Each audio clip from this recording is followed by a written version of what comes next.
Hello, Facebook. We are live. Thanks for joining us tonight. We have a very special event tonight. We have the live premiere of the Gufs new song, which Goran will perform with us shortly. So, gentlemen, thanks for joining us tonight. How you doing? Doing good. Thank you, Michael. Thank you for having us. Yeah, How's I, it going? I enjoyed that countdown music. That was kind of It was intense, man. It was like we were on a Netflix movie. I felt like we were kind of a big deal there for a second. So that was cool. Well, you are to the 176 people that have agreed to come on tonight. So, Oh, wow, that's they kind all of show cool. up. Wow. Time So- flying. Hey guys.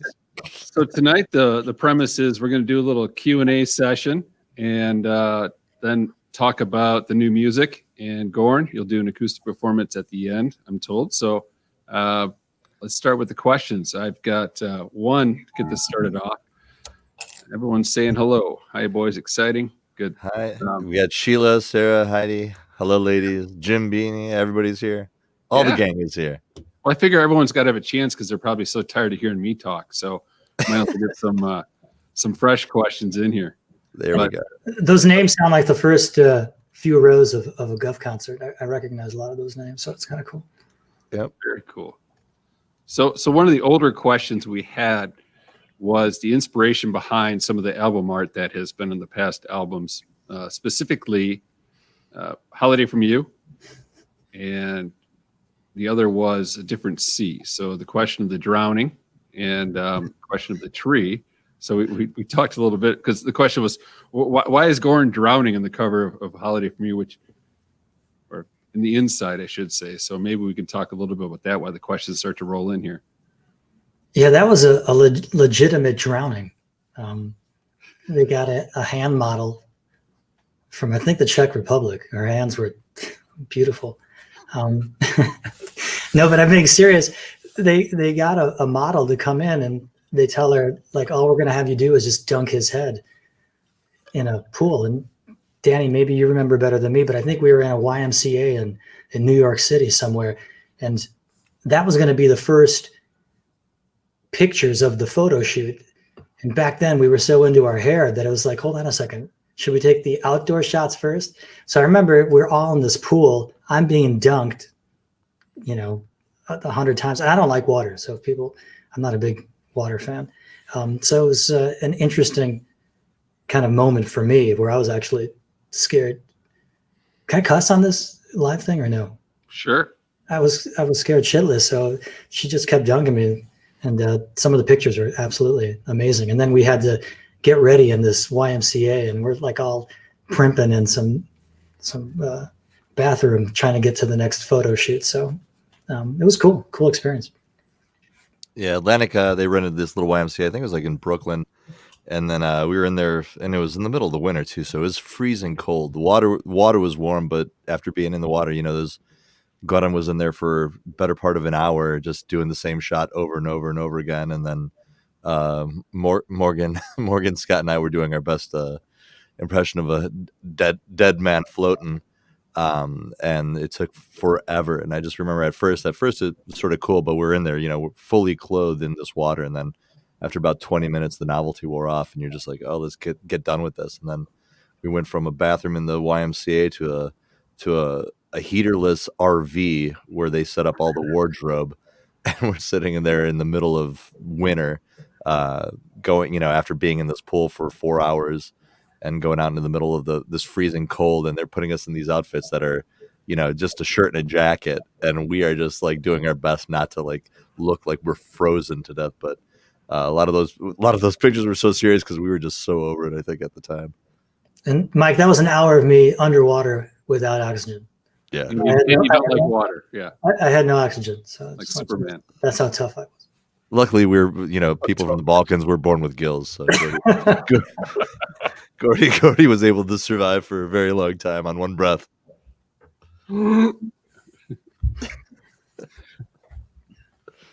So one of the comments I just flashed up was some of the older album, as long as we're talking album art, was a lot of done with Scott as well.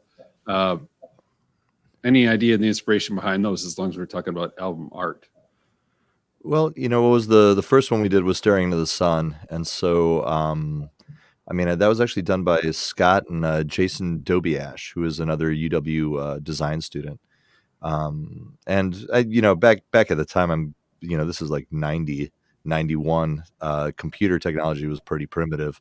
So I think you could see sort of the steady progression as far as the artwork went all the way up to our last album, Different Sea. But yeah, Scott was always instrumental with all of that. So he did that the first one, which was like sort of a collage, some design and photo collage, and then same thing with Songs of Life. We did all the photos for Staring in the Sun we did up in Milwaukee. And then the Songs of Life, we did that down at the University of Chicago. There's this really famous statue down there, so that a lot of that was actually incorporated into that design. Circa 89 was just sort of a collage of actually photos that actually Rob Lucky, the fifth Guff, that he took over the years. So there's all these just sort of candid photos of us messing around or hanging out, just doing whatever. And then when we got to Collide, that's when actually Brian Pettit was in the band, and Brian and Scott actually did. That's, I think, the coolest piece of artwork that we did, because it was a completely constructed, like found object art piece of art that they constructed, and then we took photos of. So that's actually, and I think Scott still actually has that the little bird and stuff and all that was on the Collide album cover. And then that just morphed into the Atlantic album, and then by the time we did Holiday From You, they actually took the creativity away from us for the most part, and said, "No, we're gonna hire you a famous photographer, Frank Ockenfels. Was it the third or Frank Ockenfels Jr.? It was one of those two, but a very hip photog back in the day in the mid '90s for all the rock bands. So that was that one, and then where we go from there, Mike? What's next? Next question. So again, chime Two-parter. in. Two-parter. No, I usually have a two-parter, but not tonight. I'm going to flip the script a little bit. Lake 17. We didn't cover that in the Holiday From You episode. So, Goran, that's one of my biggest things we've talked about. Tell us a little about Lake 17. Is it an actual lake, or is this a metaphorical lake? Give us a little background on that. It's both. It's an actual lake. We took a band weekend after some touring and just wanted to get away. And there was a lake called 17, which we thought was cool. And then after partaking in, a lot of alcohol and whatever legal drugs we were taking at the time, it kind of opened up the brain and the mind and the creativity. And then Lake 17 was shortly written thereafter that experience. But yeah, we actually we ended up writing sitting around the campfire, just jamming, and came up with that bass line. And then so the roots of the song started there, at the end of a 2-3 night bender, and lots of sunning and fishing and water skiing, and maybe I think there's some other non-legal things there as well. But that being the case, though, I mean, I think it's a literal and figurative place for us in terms of, it was an actual lake. It was called Lake 17, and our road manager at the time, his folks had a cabin up there, so that's how we ended up there. But then I think in terms of lyrically, we sort of took it to be this little bit more of a metaphorical place. That's sort of a little escapism of, that for us as a band. So it was a dive into some spiritual awakening. Yeah, back then Gordy was typically traveling with his own personal shaman, and so he came up for the weekend, and I think when I'm talking, you gotta get Gordy's face away from you, because as soon as I see him, I can't stay serious, man. You're fucking with my comedy show, Gordy. So there you go. Thank you, Molly. Yeah. So the other question we had was, what was a bigger surprise? I find this one comical. It was, what was a bigger surprise? Was it Bob Dylan plugging in, or was it Goran plugging in? This is from a past episode when we discussed this. I think it was Gorn plugging in. The only bigger surprise was actually Gorn singing without a guitar in his hands. So That stars. yeah, exactly. We all kept looking at him like, is he okay? What's going on with him? But no, I think Gorn plugging in was a bigger surprise. Here's music history right at your fingertips. I brought key lime pie. That's awesome. So what was the decision? Which one, Bob Dylan or Gorn? Either. I mean, Gorn. I said Gorn was the bigger thing. And as far as Milwaukee music history is concerned, yeah. Right. So Gorn, why'd you decide to plug in? Plug in my guitar? Correct. It just felt right. But I'll be honest with you, I feel way more comfortable with an acoustic guitar in my hands. So it was cool to add that texture to the band, to be Morgan's support staff. But it feels foreign to me, just like singing Stars without a guitar. That's not an easy thing to do when you've been used to holding something for years and all of a sudden you got to let go. But I enjoy it. I like that it takes me out of my box. Both things take me a little bit out of my box, but I feel way more comfortable with an acoustic guitar. That's why I've got 15. That's why we sound check with two before. We sound check to see which one sounded better. Is it a Martin or is it a Gibson Hummingbird?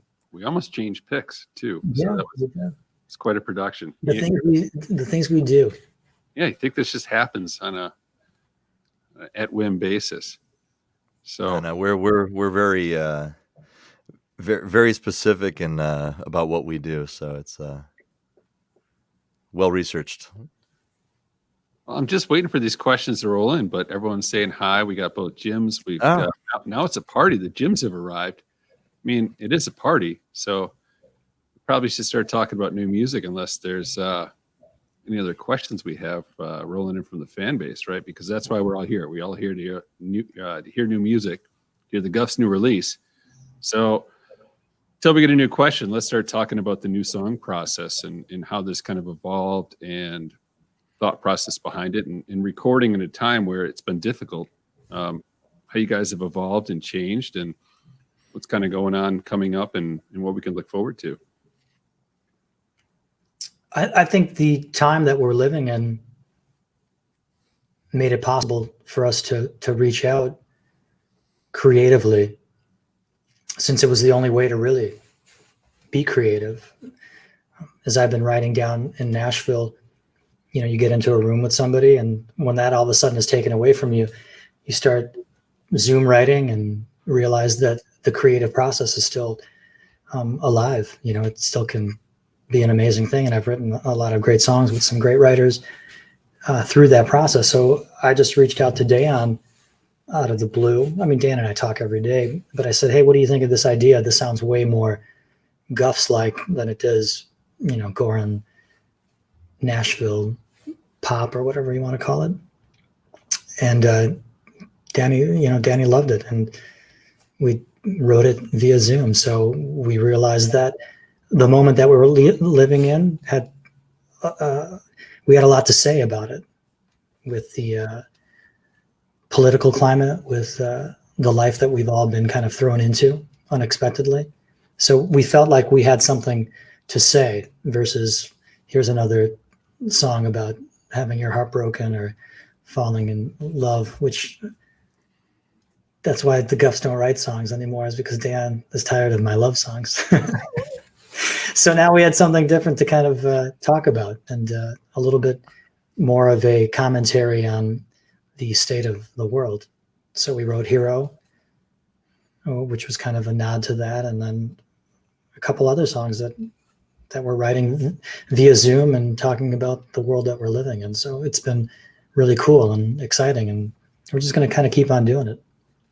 Yeah, when we, a lot of this came back when we started talking about the idea after Goran and Morgan did those acoustic shows at Collectivo, and then that started the conversation about possibly getting back together and doing a 30th show. And once we ended up getting in a room together as a band and started prepping for those first two shows, and was that 2018, and then New Year's Eve show. I think a lot of that during that time, then Goran and I were, sharing a lot of what he was doing down in Nashville and what I was doing on my own. And as we sort of started that dialogue more and more, he finally came up to, came to me with that song Hero. He's like, hey, I got a tune.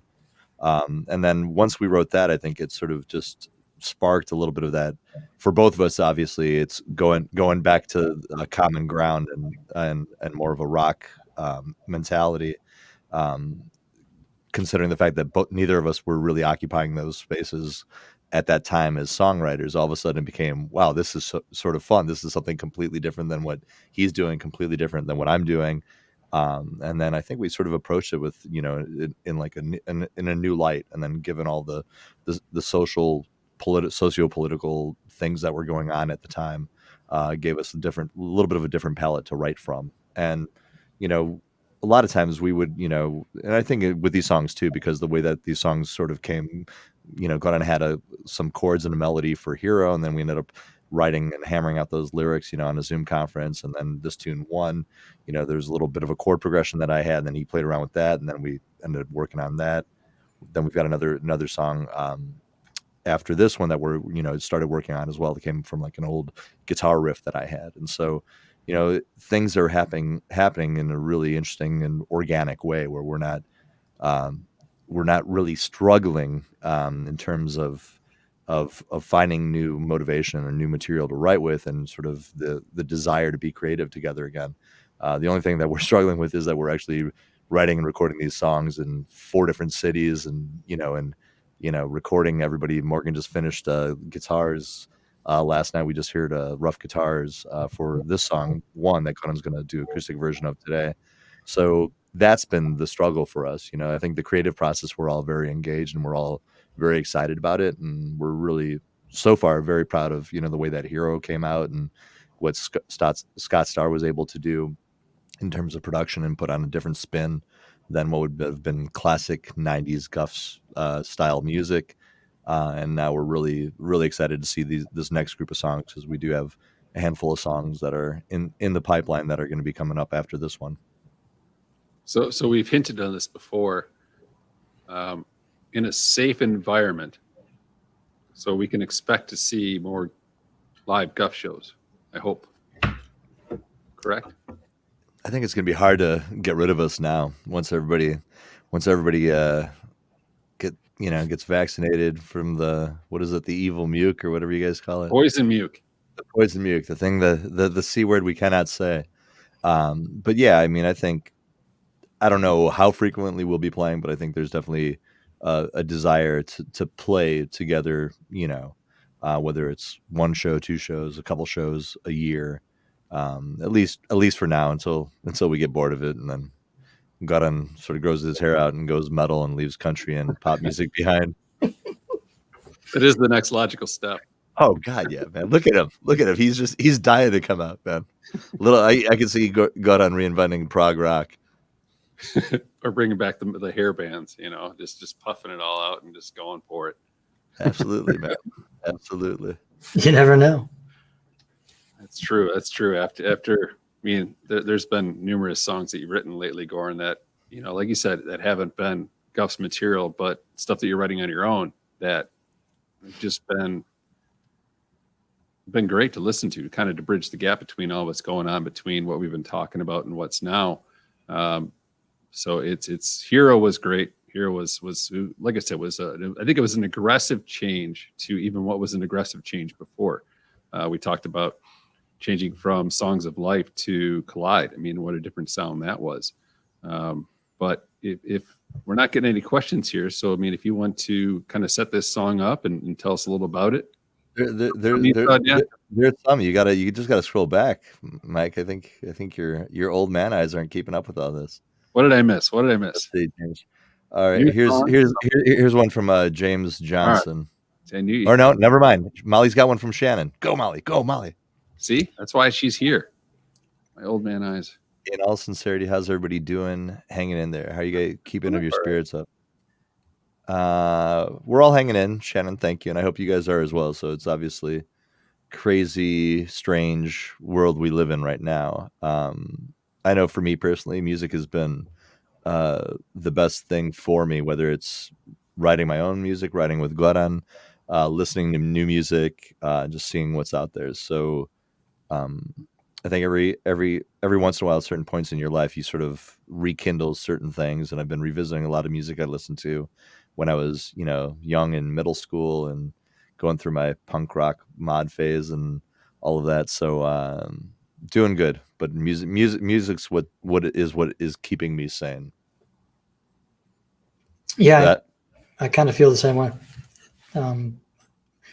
Picking up a guitar every day has been my medicine, and being creative and writing. And, when you said, are we going to keep doing this? We're not writing these songs to try to like get back out there and, be the next big thing and start touring all over again. But it's just a continuation of the story. And as long as people still want to come and listen to what we're doing, then we're going to keep on doing it.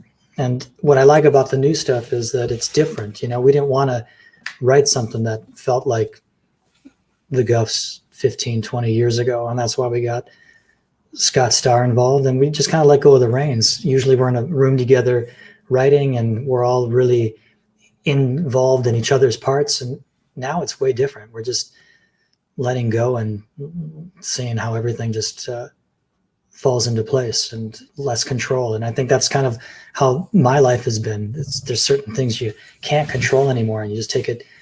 What I used to say day by day is now it's turning into you take it hour by hour, because you're getting thrown all these curveballs because of what's going on in the world. So, I hope everybody's doing well, like Danny said, and it's tough. I don't know if we quite understand the what effect this will have on a lot of people's mental health. And hopefully there's a light at the end of the tunnel, which I think is coming, and hopefully everybody out there is doing really well. And when music comes back, it's going to be insane, because one night at Soldier Field for a band will turn into like a week of being there, like a residency, because people are going to be so excited to get out. And it's coming. You start seeing little signs of it, and we'll play whatever role we can in that.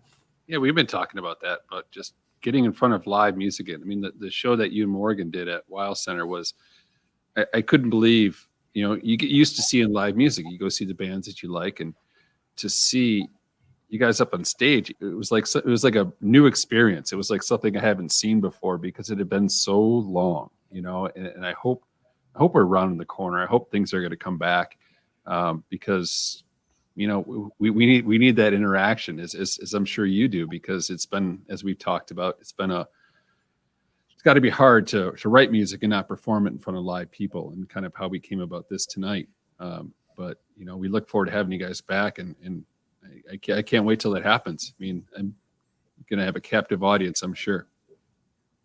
You want to do some more questions, Mike? Yeah, I know I rambled on.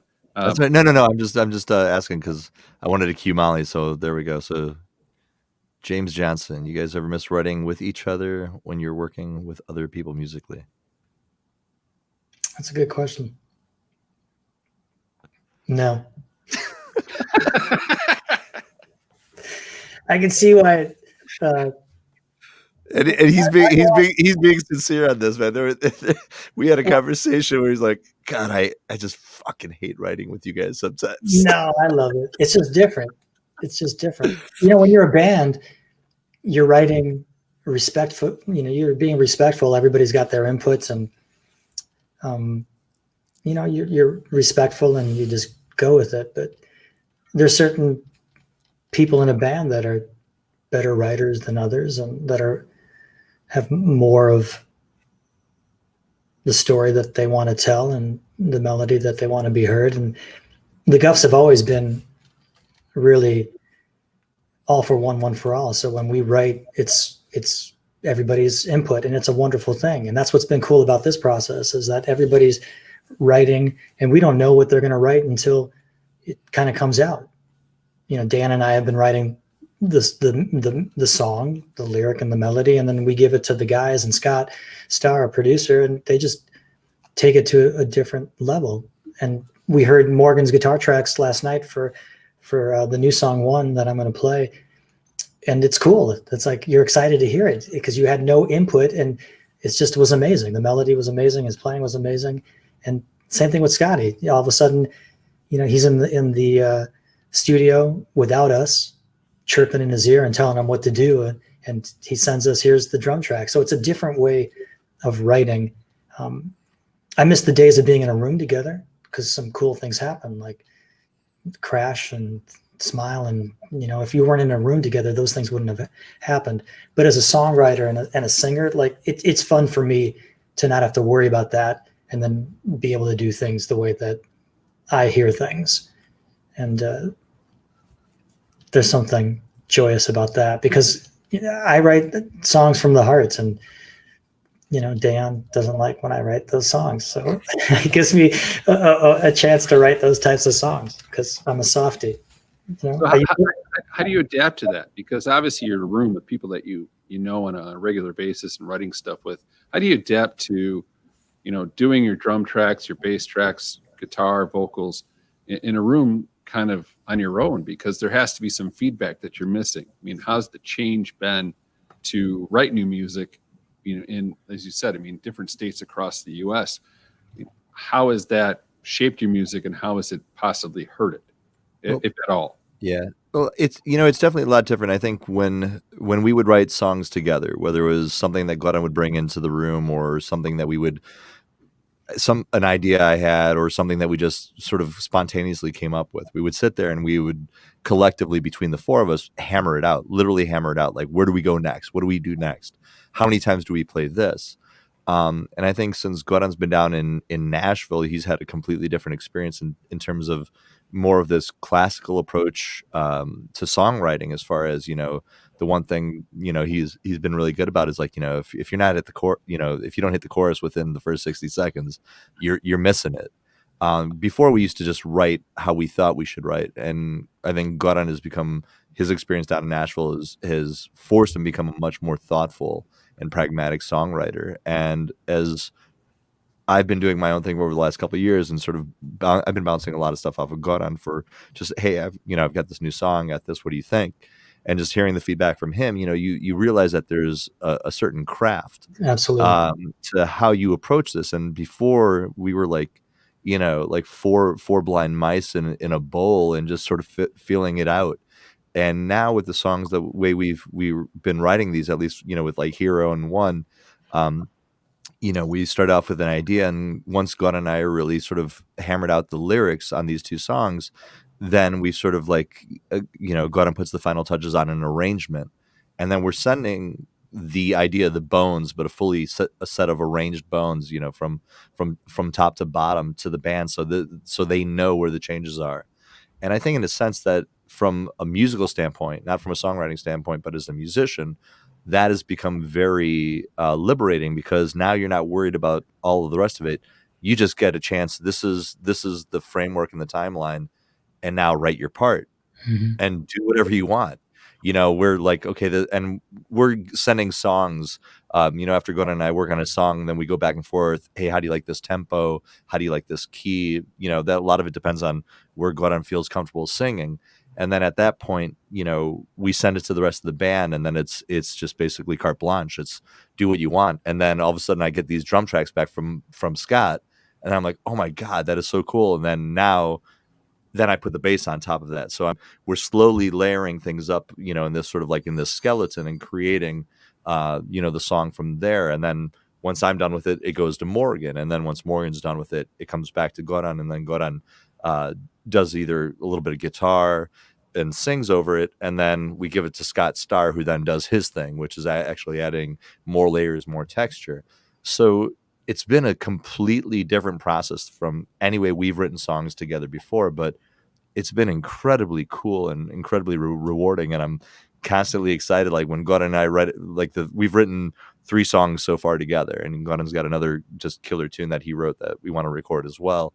And every time that we finish with a song, and Gordon sends me like, hey, here are the revised lyrics and we go back and forth.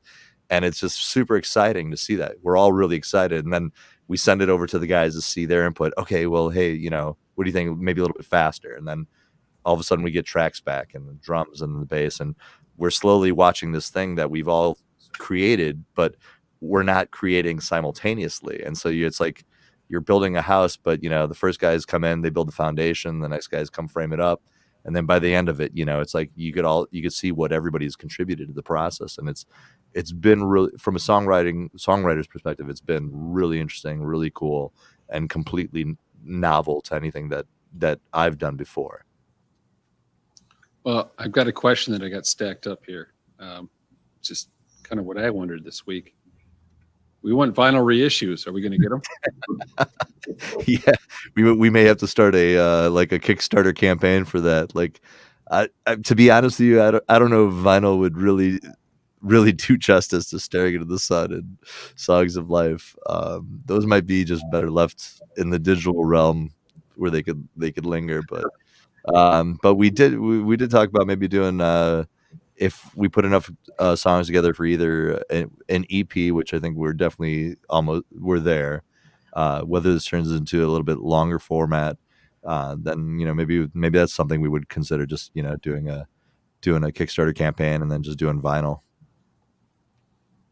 All right. Well, Brian, he's got a long question here. Said he's owns a small store in West Dallas. The Gufs rocking all day in anticipation for tonight. Had numerous customers commented, looking forward to the new music. Keep rocking. Hope to see you guys at Summerfest again soon.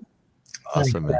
That's cool. Thanks, man. I think we all do. I think we all look forward to seeing the Gufs at Summerfest. Every time I post on Twitter about this, I make sure to copy Summerfest in here. Yeah, it's we would have we always loved Summerfest. I mean, for us, being a Milwaukee band, an East Side band, the first opportunity we had to play Summerfest, I mean, we could have called it quits the next day and we could have been happy with what we achieved. I think any band, local band in Milwaukee, in the Wisconsin area, would say the same. And it's always been the highlight of a year for us. We would always look forward, like, you were always looking forward and counting down the days till Summerfest. So I'm not sure who we pissed off or who we offended. I mean, I know I have a long list of people that I should apologize to. So I'll just blanket statement, I'm sorry for whatever the fuck I did, but I know I did. Hashtag I'm sorry. Not so much, but but we would love to get back there, and hopefully when the world returns to normal and we're all back and hanging out and playing wherever we may be playing, hopefully Summerfest will look kindly on us lowly local folks and allow us to take stage over there again. So we'll see. Well, Carly agrees. Summerfest, please book the Gufs. I think there's a whole Facebook page about the Gufs getting booked at Summerfest again. Yeah, that's a Jim Miller creation. Is it really? Yeah. If I'm not mistaken, Mr. Three Finger Scotch, Daniel Ray, Jim Miller, he's the man behind that. So everyone follow Jim's page and let's get the Gufs at Summerfest again. So this kind of ties into the new music. So Jody wants to know, what emotions did you draw from for the new album? She hasn't heard any of the new songs. Well, you're going to hear one tonight, Jody. So, but what inspiration did you draw from for this music? I mean, you said a little bit about the times, a little bit what's going on. Was there anything further that you kind of wanted to share before you play it? Yeah, it was a commentary on the state of the world, how we're all different colors. But at the end of the day, it's like we're one love, we're one people. And it's kind of sad to see how we can all get the same information, but we all see it differently. And that's okay. And that's what life is about and the world is about. And I have great friends that see things differently than I do, but that doesn't mean that I don't still love and respect them. And I think when you mix all that in with a pandemic, you get a lot of hate. You get a lot of, stuff, being in the city of Chicago and seeing buildings broken into and burned, and just like in Milwaukee, what you guys went through. It's like, when did that become okay to do? And that inspired us to to have a platform to sing and talk about. And for us, it's like Hero was, when things are as shitty as they are, like they are right now, I'll be there for you. And the new song One is, my favorite line from the song is, if the colors faded from our faces, we're still one love, one God, one light. It's like we're all the same. So we just got to get along and understand that it's okay to have different opinions, and that doesn't mean that I'm right and you're wrong, or I'm bad and you're not. It's just figuring out how to exist in a fucked up year. And it's kind of crazy that 2020. There's going to be a lot of hindsight looking back at this year. So, and it's the name of the podcast. So pun intended. Pun intended. But hey, we had discussions on this. Yeah, when we wrote Hero, we started writing that obviously, like, just as everything was shutting down. Here down here, in Chicago, all of a sudden it's like the whole state shut down. The city of Chicago shut down. And during that time, God and I are talking regularly and just sort of like, wow, what's next? What's going on? And I think just also just in terms of sort of this dysfunctional politics and this just sort of this I'm going to call it ignorant tribalism, because it's ignorant on both sides. So I don't really care what your politics are or where you're at. And at the end of the day, to just see people that over years that we've known and that we've loved and that we've shared our lives with, to all of a sudden start to just talk in a hateful, spiteful manner towards each other, and it's, I think it hits something in us in terms of, being self-reflective and what the fuck are we going through? What are we doing to ourselves? What are we doing to our kids? What is the world that we're leaving behind? And when we started writing Hero, got on just like sort of, I don't know if it was intentionally or inadvertently, just, a lot of the times when we're writing music or just you're writing a song, you're just sort of stream of consciousness, things are coming out. And he made a comment about Hero. And when I heard it, we're sitting on a Zoom conference like this, and he's got his guitar and he's singing and we're going back and forth. I'm like, dude, that line about the hero, man, that's like what we need right now. And as we talked about it, then we just realized that, yeah, man, everybody needs somebody to lean on. Everybody needs a hero. Everybody feels so shitty and so down right now. And you're questioning everything, what's right, what's up, what's down, what's right, what's wrong, what's real, what's not, what's truth, what's false. Jim Miller would love it, because it's just like we're living in contradictions 2020. But honestly, it's like, and it's created this wonderful opportunity for like self-reflection. And as we're writing these songs, God and I, after that first song, and we're both, I think, really inspired and very excited and very proud of the tune Hero that we wrote. And we're like, we made the conscious decision. Let's be a little bit more focused and let's address what's going on in the world. And so from Hero comes this tune One, that's about, looking at each other, and it's like we've got to drop all this bullshit and all this pretense and all this us versus them and left versus right, red versus blue, this just false dichotomy, these culture wars that just are completely absurd and ignorant. At the end of the day, we all want to drink a beer, we want to listen to some good music, we want to eat some cheese curds and a brat or two, and you know what, fuck all the rest, because it is all bullshit. And I think a lot of what we're writing in the direction that we're writing in, at least for this album, it's going to be reflective of what's going on and everything that everybody is going through, and this incredibly wonderful fucked up shared experience. So Agreed. And I think that's a great segue to the song. If you're ready, Goran. Yeah, I'm ready. All right. So this is a song called One.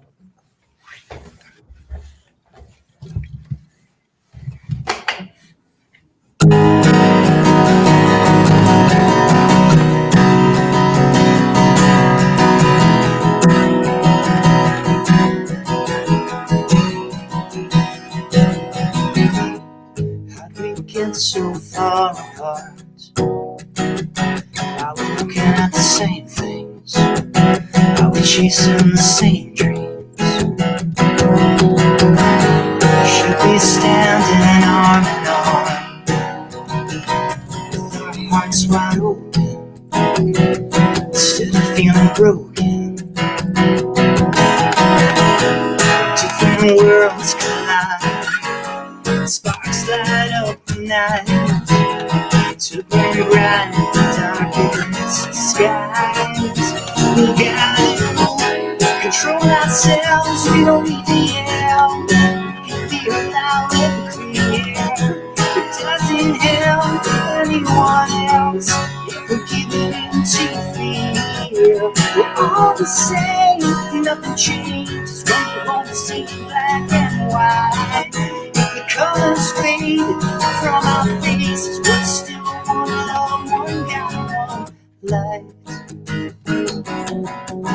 We're still one love, one God, one light.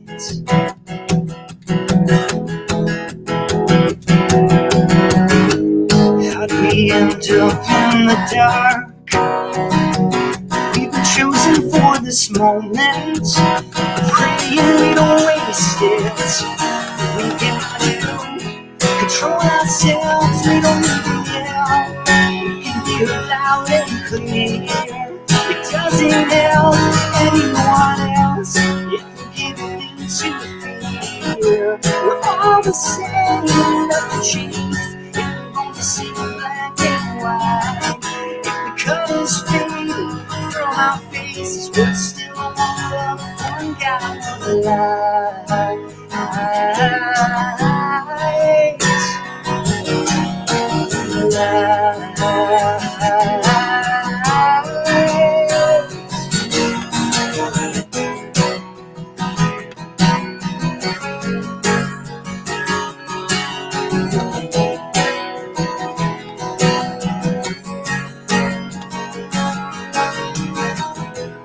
Different worlds collide, sparks light up the night, to burn bright the darkest skies. We gotta control ourselves, we don't need the help. We can be loud and clear. It doesn't help anyone else if we're giving to fear. We're all the same, nothing changes. See black and white. If the colors fade from our faces, but still one love, one God, one light. But still one love, one God, one light. But still one love, one God, one light.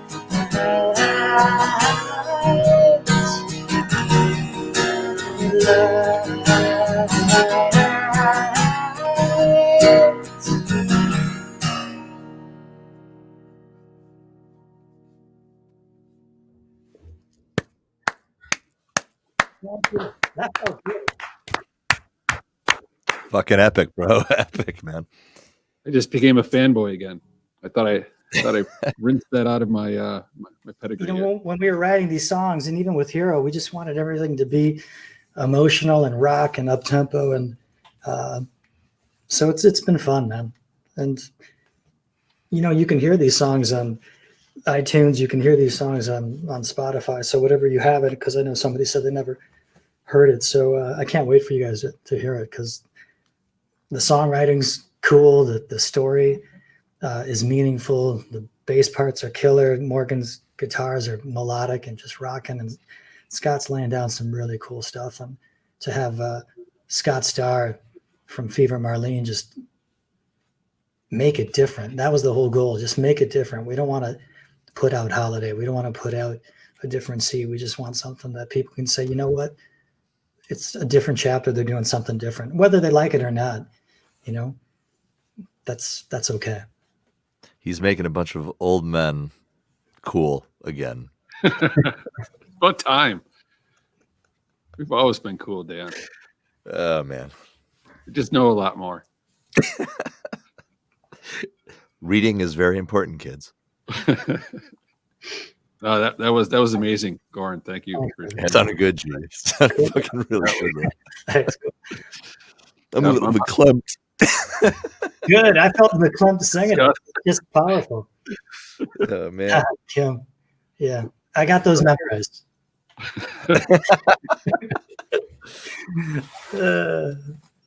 I was like going to hold up the lyrics in the microphone or the camera for you, but anyway. Yeah, but just reading the comments, just want to say thank you guys, man. I mean, we've always been proud of everything we've done, and proud of how it's affected you guys and how the impact that it's had on you guys. But I think right now at sort of this point in life, I think we're extremely proud of the songs that we're writing and the feedback that we're getting from everybody. So thank you all very, very much. Yeah. Anything else you guys want to add before we sign off here? Thank you. Thanks for giving us a voice again.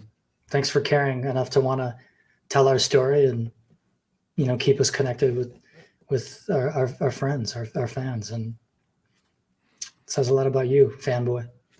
Yeah, thanks for being a fanboy and good friends with Molly and Tom that have a podcast and have been able to do this all for us. Yeah, that helped. No, like I said, I got rid of my fanboy status after like episode 2, but it just started all over. So next week,